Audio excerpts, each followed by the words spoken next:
अस्सलाम वालेकुम स्टूडेंट्स, आज हम चैप्टर नंबर 4 में सेल साइकिल में मियोसिस पढ़े हैं। मियोसिस जो है ये ऐसी सेल डिवीजन है जिसमें 4 डॉटर सेल्स बनते हैं और हाफ नंबर ऑफ क्रोमोसोम जो होते हैं वो डॉटर सेल में आते हैं। चूँकि पेरेंट सेल में मिसाल के तौर पर 46 क्रोमोसोम है, तो जब इससे डॉटर सेल्स बने हैं तो डॉटर सेल में हाफ नंबर ऑफ क्रोमोसोम आते हैं, यानी 23 क्रोमोसोम्स आते हैं। तो इस तरह ये एक है रिडक्शनल डिवीजन है, the type of cell division in which half number of chromosome received by 4 daughter cell, यानी 4 डॉटर सेल जो बनते हैं वो हाफ नंबर ऑफ क्रोमोसोम जो है वो रिसीव करते हैं। बेटा अब डिप्लॉइड सेल क्या होता है और हैप्लॉइड सेल क्या होता है? Diploid cell complete cell number of chromosomes, यानी ऐसा सेल जिसमें क्रोमोसोम का जो सेट है वो पूरे है पूरा मौजूद हो। मिसाल के तौर पर ह्यूमन जो सेल है, इंसानी जो सेल है, उसमें 46 क्रोमोसोम पाए जाते हैं। 46 का मतलब है ये 23 पेयर्स हैं, 23 जोड़े हैं। तो जब क्रोमोसोम जोड़ों ही शक्ल में पाया जाए तो हम उसे बोलते हैं ये डिप्लॉइड सेल है। Chromosomes are in the form of pairs, और हर जोड़े हो हर पेयर हो हम बोलते हैं होमोलोगस पेयर। अब होमोलोगस पेयर क्या होता है? ऐसे क्रोमोसोम जिनकी शेप सेम हो, जो एनाटॉमिकली भी सेम हो, यानी उनके अंदर पाए जाने वाले जीन भी जो है वो सेम हो, यानी शेप भी सेम हो और उनके अंदर पाए जाने वाले जीन जो है वो भी सेम होने चाहिए। तो ऐसे जोड़े हो हम बोलते हैं होमोलोगस पेयर ऑफ क्रोमोसोम।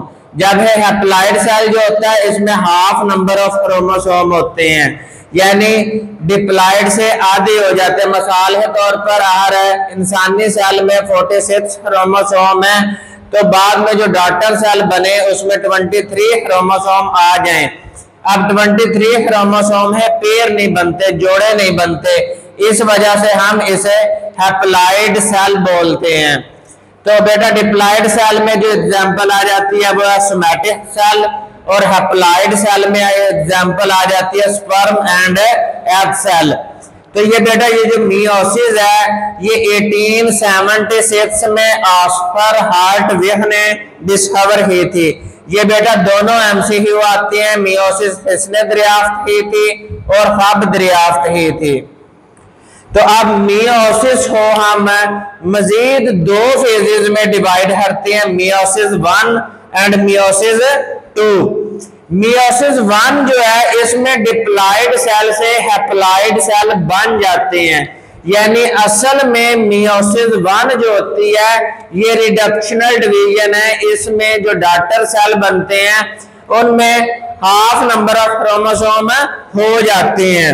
मिसाल के तौर पर ये बेटा डिप्लॉइड सेल है, 46 क्रोमोसोम है। इसके बाद जो 2 डॉटर सेल बनते हैं इनमें 23 क्रोमोसोम आ जाते हैं। अब इसमें दोबारा मियोसिस 2 होती है और इससे फिर 2 सेल बनते हैं 23, और यहां से भी 2 सेल बने हैं 23 और 23 क्रोमोसोम। तो इस तरह मियोसिस में 4 डॉटर सेल बनते हैं, 1 2 3 और ये 4 डॉटर सेल बनते हैं। तो यहाँ पे जो मियोसिस 1 होती है उसमें नंबर ऑफ क्रोमोसोम पहले हाफ हो जाते हैं। जब मियोसिस 2 आती है तो ये जस्ट सिमिलर टू माइटोसिस। इसमें सिर्फ और सिर्फ जिस तरह माइटोसिस में प्रोफेज, मेटाफेज, एनाफेज, टेलोफेज आती है, सेम इवेंट्स मियोसिस 2 में होते हैं। तो अभी हम मियोसिस 1, इसमें डिप्लॉइड सेल से 2 हैप्लॉइड सेल बनते हैं, यानी डिप्लॉइड से 2 हैप्लॉइड सेल बने। इसमें जो पहली फेज आ जाती है उसका नाम है प्रोफेज। चूंकि ये मियोसिस 1 है तो इसलिए प्रोफेज 1। अब जिस तरह माइटोसिस में इवेंट्स हुए थे सेम उसी तरह प्रोफेज 1 में भी होते हैं। क्रोमाटिन जो होता है ये इंटरफेज के दौरान डुप्लीकेट हो चुका होता है। मियोसिस होने से पहले यहाँ पे भी इंटरफेज हुई होती है, यानी G1 phase, S phase, G2 phase. तो ये जो क्रोमाटिन होता है ये कंडेंस होता है, क्रोमोसोम्स बना देता है। यहाँ पे क्रोमोसोम्स बनने के बाद इसमें जो है ये डीएनए डुप्लीकेट हो चुका है, तो यहाँ पर सिस्टर क्रोमाटिड्स बन जाते हैं। पहला इवेंट तो ये है, यहाँ पे सिस्टर क्रोमाटिड बनते हैं। दूसरे नंबर पर न्यूक्लियोलाइड डिसअपीयर हो जाता है। थर्ड नंबर पे nuclear envelope breaks, nuclear envelope जो होता है, न्यूक्लियर मेम्ब्रेन जो होती है वो टूट जाती है, और न्यूक्लियस के अंदर जो न्यूक्लियोलाई होता है ये भी डिसअपीयर हो जाता है, खत्म हो जाता है, टूट जाता है। इसके बाद जो सेंट्रियोल होते हैं ये ऑपोजिट पोल की तरफ माइग्रेट करते हैं, चले जाते हैं, और वहां पर जाकर ये स्पिंडल फाइबर फॉर्मेशन करना शुरू कर देते हैं। ये जो 4 इवेंट्स हैं ये हमने माइटोसिस वाले प्रोफेज में भी पढ़े थे, तो ये सिमिलर हैं प्रोफेज ऑफ माइटोसिस से। अब इसमें इजाफी क्या चीजें होती हैं, ये 3 इवेंट्स इसमें ज्यादा होती हैं, सिनेप्सिस, प्लाज्मेटा और क्रॉसिंगओवर। ये 3 इवेंट्स ऐसे हैं जो प्रोफेज 1 ऑफ मियोसिस 1 में होते हैं। तो यहाँ पर शॉर्ट क्वेश्चन बनता होता है, differentiate between prophase of mitosis and prophase 1 of meiosis 1। तो यहाँ पर ये डिफरेंस है। अब ये जो होमोलोगस पेयर जो होते हैं क्रोमोसोम है, ये आपस में एक दूसरे के पास आते हैं, और पास आने के बाद ये एक पेयर बनाते हैं, पेयर अप होते हैं। तो सेल में 46 क्रोमोसोम है, इसका मतलब है ये 23 पेयर्स हैं। तो ये जो 23 पेयर्स हैं जो एनाटॉमिकली और शेप वाइज सिमिलर हैं, ये करीब आते हैं और एक दूसरे के साथ पेयर अप होते हैं। इस अमल का नाम है साइनेप्सिस, और ये शॉर्ट क्वेश्चन में आता है डिफाइन साइनेप्सिस। उसके बाद ये 2 क्रोमोसोम है, ये दोनों आपस में शेप वाइज भी सेम है, और इनके ऊपर जो जीन मौजूद है वो भी सेम है।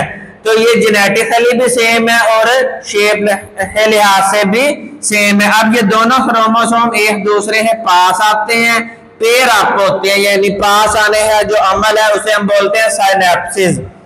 अब एक क्रोमोसोम पर जो क्रोमाटिड्स अटैच होते हैं इन्हें हम बोलते हैं सिस्टर क्रोमाटिड।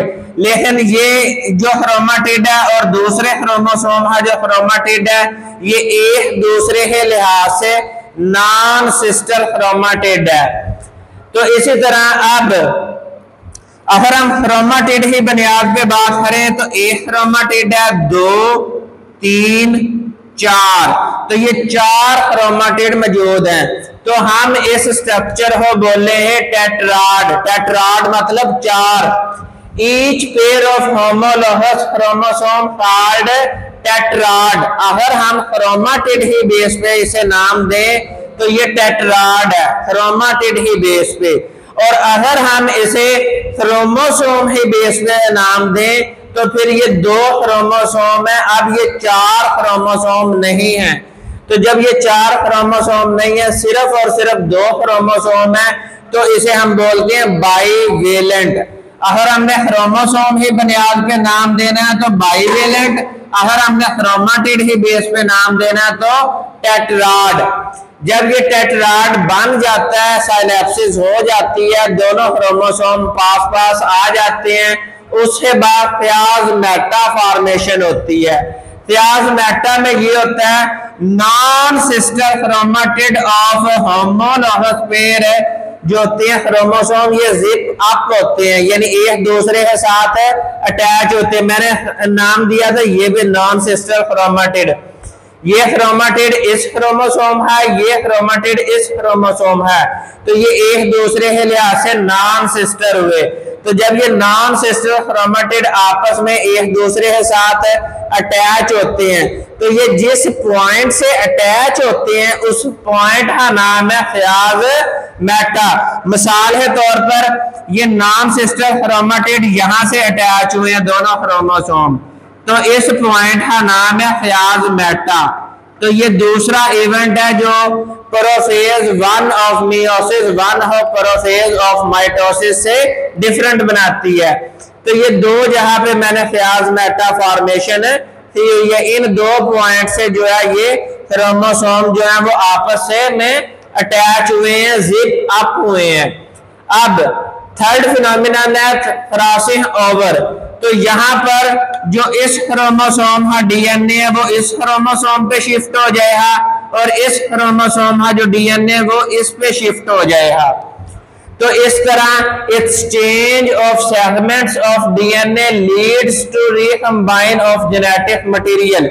जब ये डीएनए एक क्रोमोसोम से दूसरे पे शिफ्ट होता है तो इसके बदले में रिकम्बिनेशन ऑफ डीएनए होता है। जब रिकम्बिनेशन ऑफ डीएनए होता है तो इससे जो नई नस्ल पैदा होती है उसमें जेनेटिक वेरिएशन आती है, तब्दीली आती है। जो हम अपने माँ बाप से डिफरेंट होते हैं वो इसी वजह से होते हैं, तो वो वेरिएशंस आ जाती हैं डीएनए में। तो ये नेचुरल फिनोमिनन है।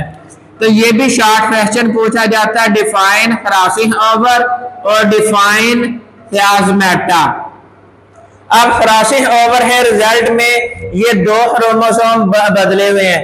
ये ब्लू क्रोमोसोम पे रेड पोर्शन आया हुआ है और रेड क्रोमोसोम पे ब्लू पोर्शन आया है। इसका मतलब है डीएनए जो है ये शिफ्ट हो चुका है, यानी क्रॉसिंग ओवर हो चुकी है।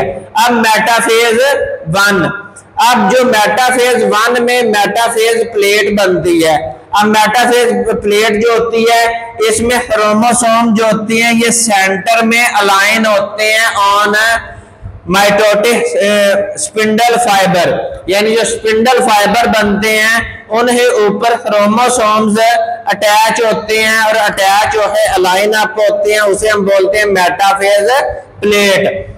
लेकिन जब हमने मेटाफेज ऑफ माइटोसिस पढ़ा था, यानी माइटोसिस में जो मेटाफेज प्लेट हमने पढ़ी थी उसमें एक ही क्रोमोसोम ही लाइन बनती है, ये दूसरी लाइन साथ में नहीं बनती। तो है वहां पर एक ही दफा सेपरेट होना होता है और ये सिस्टर क्रोमेटिड जो होते हैं सेपरेट हो जाते हैं। यानी माइटोसिस में ऐसे हुआ था, माइटोसिस में यहाँ से सेपरेशन हुई थी, ये सिस्टर क्रोमेटिड इधर चला गया और ये सिस्टर क्रोमेटिड दूसरी तरफ चला गया। लेकिन अब यहाँ पे मियोसिस वन के साथ साथ मियोसिस टू भी होनी है। तो यहाँ पर पूरे का पूरा क्रोमोसोम इधर चला जाएगा और पूरे का पूरा क्रोमोसोम इस तरफ चला जाएगा। तो यहाँ पर फिर होमोलोगस पेयर जो पहले साइनेप्सिस है दौरान एक दूसरे के पास आए होते हैं, जिन्होंने अपना जेनेटिक मटेरियल एक्सचेंज किया होता है, ये लाइन अप होते हैं और मेटाफेज प्लेट बनाते हैं। तो ये डिफरेंस है। यहाँ पे सवाल पूछा जाता है metaphase of one of meiosis one और मेटाफेज ऑफ माइटोसिस में डिफरेंस बताएं। तो ये मेटाफेज प्लेट है। अब ये अलाइन अप हुए, अलाइन अप होने के बाद एनाफेज वन शुरू हो जाती है। एनाफेज वन जो होती है इसमें जो स्पिंडल फाइबर होते हैं ये कंट्रैक्शन शो करते हैं। इसमें दो तरह के स्पिंडल फाइबर होते हैं, एक के साथ तो क्रोमोसोम अटैच है और दूसरी जो है वो फ्री है। तो फ्री स्पिंडल फाइबर और क्रोमोसोम फाइबर होते हैं। अब ये जिनके साथ क्रोमोसोम अटैच है वो अपनी तरफ कंट्रैक्शन शो करते हैं। जब क्रोमोसोम कंट्रैक्शन स्पिंडल फाइबर जब कंट्रैक्शन शो करते हैं तो इधर क्रोमोसोम सेपरेट हो जाते हैं। तो ये सिस्टर क्रोमेटिड सेपरेट होने की बजाय पूरे का पूरा क्रोमोसोम ही ऑपोजिट पोल की तरफ चला जाता है। तो यहाँ पर क्रोमोसोम ही सेपरेशन होती है, सिस्टर क्रोमेटिड ही सेपरेशन नहीं होती। तो ये भी शॉर्ट क्वेश्चन आता है, anaphase of one, anaphase one of meiosis one और एनाफेज ऑफ माइटोसिस में डिफरेंस बताएं। वहां पर सिस्टर क्रोमेटिड सेपरेट होते थे, यहाँ पे एज ए होल क्रोमोसोम ही सेपरेट हो जाता है। इसके बाद है टीलोफेज। टीलोफेज में तमाम इवेंट्स जो प्रोफेज में हुए होते हैं उन्हें रिवर्स हो जाते हैं। यानी यहाँ पर क्रोमोसोम बने थे वहां पर दोबारा क्रोमेटन बनना शुरू हो जाएगा। यहाँ पे न्यूक्लियोलाई डिसअपीयर हुए थे, यहाँ पे न्यूक्लियोलाई दोबारा फॉर्मेशन होनी शुरू हो जाएगी। यहाँ पे न्यूक्लियर इन्वेलप टूटा था, यहाँ पे दोबारा बनना शुरू हो जाएगा। और यहाँ पर सेंट्रियोल जो थे वो ऑपोजिट पोल की तरफ चले गए थे, यहाँ पे सेंट्रियोल जो है ये दोबारा सेंटर में आ जाए हैं। इस तरह साथ में ही साइटोकाइनेसिस भी शुरू हो जाती है। साइटोकाइनेसिस, जब साइटोकाइनेसिस होती है तो रिजल्ट में दो जो डॉटर सेल्स बनते हैं। तो ये यहाँ पर मियोसिस 1 जो है ये कंप्लीट हो जाती है और यहाँ से जो सेल मेम्ब्रेन होती है वो अंदर की तरफ पिंच होती है। पिंच होने से जो है ये एक पेरेंट सेल जो होता है जो डिप्लॉइड होता है ये हैप्लॉइड सेल्स में बदल जाता है। अब ये देखें, ये 46 क्रोमोसोम थे जो 23 पेयर्स ही फॉर्म में अटैच थे, यानी 2, 4, 6 और 8, यानी ये मैंने 4 होमोलॉगस पेयर बनाए हैं। इसी तरह ये 23 पेयर जो होते हैं ये ऊपर से नीचे की तरफ अरेंज होते हैं, तो 23 इधर चले जाते हैं और 23 इसमें आ जाते हैं। तो यहाँ पे अब ये हैप्लॉइड डॉटर सेल बने हुए हैं और हैप्लॉइड हो हम N से रिप्रेजेंट करते हैं, जब हम डिप्लॉइड हो 2N से रिप्रेजेंट करते हैं। तो यहाँ पर हमारा बेटा मियोसिस 1 जो है ये कंप्लीट हो चुका है। नेक्स्ट लेक्चर में हम मियोसिस 2 स्टार्ट करेंगे। अल्लाह हाफिज।